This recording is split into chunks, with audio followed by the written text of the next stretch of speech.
I was at first as outraged as everybody else by the Pope's opening remarks as soon as he landed in Edinburgh, blaming atheists for the atrocities of Hitler and the others of the 20th century.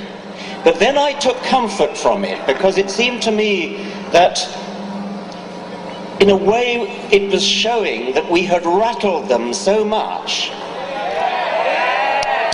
that he was forced to the ignominious expedient of attacking us so as to divert attention from the real crimes that had been committed in the name of the Catholic Church. I can just imagine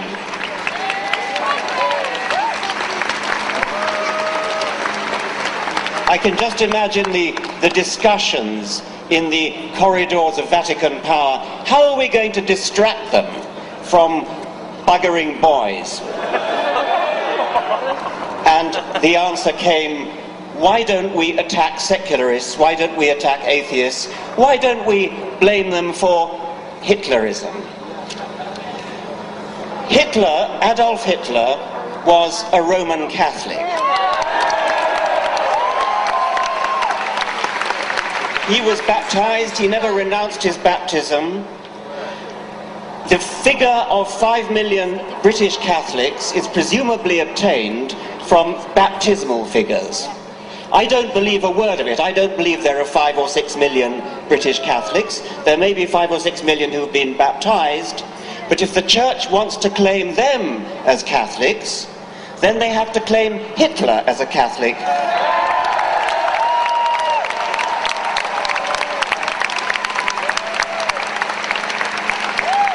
At very least, Hitler believed in a personified providence.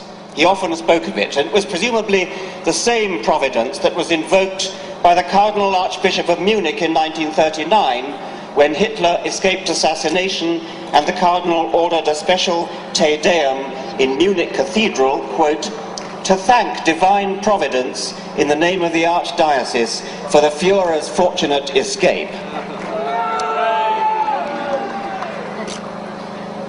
I'm going to read a speech made in Munich, the heart of Catholic Bavaria, in 1922, and I leave you to guess whose speech it is. My feeling as a Christian points me to my Lord and Saviour as a fighter.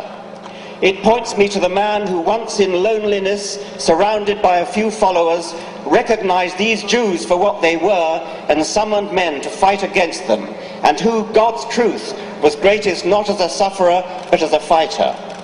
In boundless love as a Christian and as a man, I read through the passage which tells how the Lord at last rose in his might and seized the scourge to drive out of the temple the brood of vipers and adders.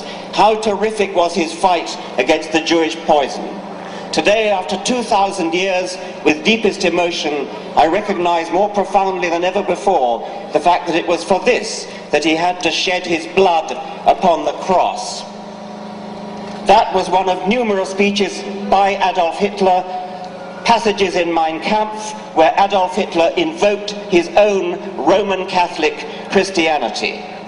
No wonder he received such warm support from within the Catholic hierarchy of Germany.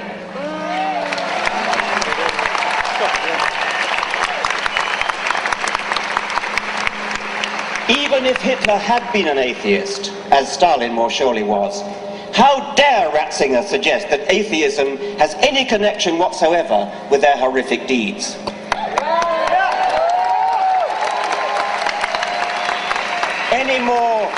Any more than Hitler's and Stalin's non-belief in leprechauns or unicorns, any more than their sporting a moustache along with Franco and Saddam Hussein. There is no logical pathway from atheism to wickedness, unless you are steeped in the vile obscenity at the heart of Catholic theology. I refer to the doctrine of original sin. These people believe, and they teach this to tiny children, at the same time as they teach them the terrifying falsehood of hell, that every baby is born in sin. That would be Adam's sin, by the way. Adam, who, as they themselves now admit, never actually existed. Original sin means that from the moment we are born, we are wicked, corrupt, damned, unless we believe in their God, or unless we fall for the carrot of heaven and the stick of hell. That, ladies and gentlemen, is the disgusting theory that leads them to presume that it was godlessness that made Hitler and Stalin the monsters that they were.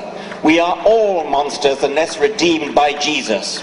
What a revolting, depraved, inhuman theory to base your life on. That's the theory of biblical.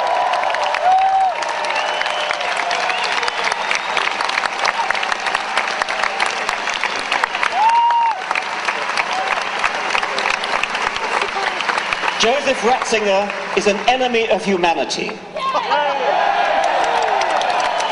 He's an enemy of children whose bodies he's allowed to be raped and whose minds he is encouraged to be infected with guilt. It's embarrassingly clear that the Church is less concerned with saving child bodies from rapists than with saving priestly souls from hell, and most concerned with saving the long-term reputation of the Church itself. He's an enemy of gay people, bestowing on them the sort of bigotry that his Church used to reserve for Jews before 1962.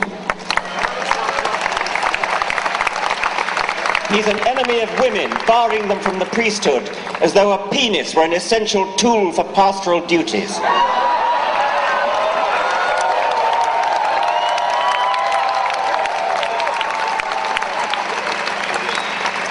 He's an enemy of truth, promoting barefaced lies about condoms not protecting against AIDS, especially in Africa.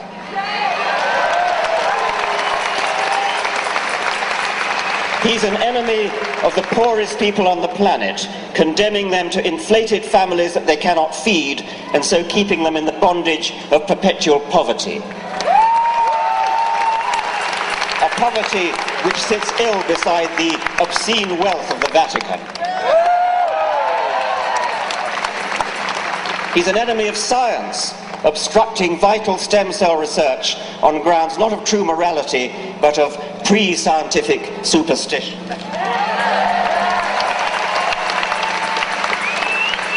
Ratzinger is even an enemy, he's even an enemy of the Queen's own Church, arrogantly dissing Anglican orders as, quote, absolutely null and utterly void, while at the same time shamelessly trying to poach Anglican vicars to shore up his own pitifully declining priesthood.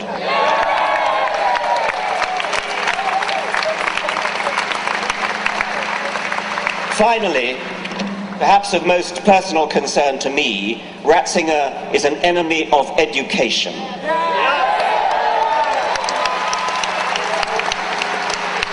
Quite apart from the lifelong psychological damage caused by the guilt and fear that have made Catholic education infamous throughout the world, he and his Church foster the educationally pernicious doctrine that evidence is a less reliable basis for belief than faith, tradition, revelation, and authority.